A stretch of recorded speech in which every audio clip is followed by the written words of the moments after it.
Bizlerдің 23 санлы Жасылық мәдениет орайына қош келіпсіздер.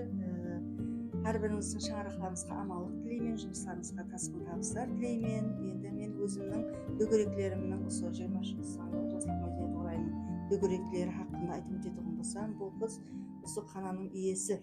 23 санлы Жасылық мәдениет орайының шебер-қолдар дөңгелегінің басшысы Гүлназ Төреева болады.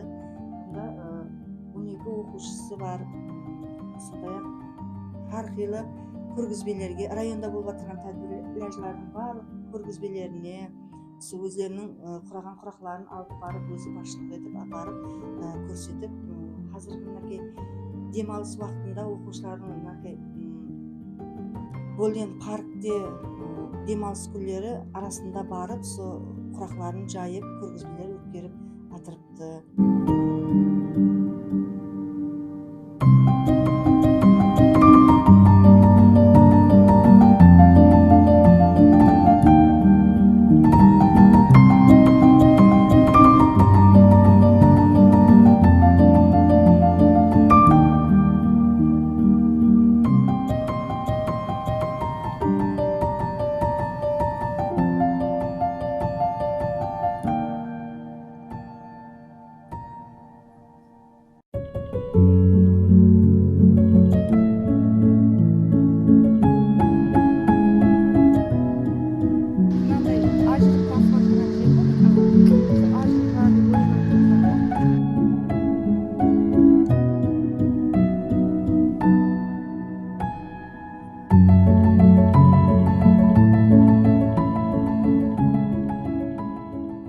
Оқушылары, дөңгелектілері не істеп жатырған екен? Не қылып жатыр екен, не істеп жатыр екен деп келдік. Бос уақытларын қайтып өткеріп жатыр екен.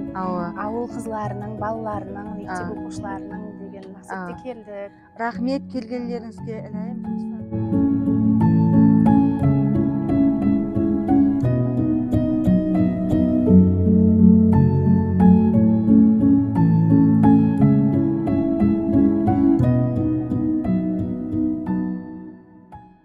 Меніміздің бір талабымыз сонша имканиятларды жаратып беріп жатырыпты.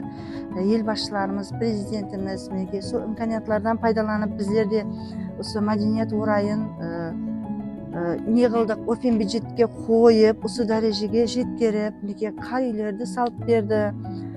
Солардың ішінде бос қоймайық деп, біздер де осы шебер қолдар дөңгелегін ашып, шебер қолдар дөңгелегін осы қар үйдің ішінде өтіп жатырмыз.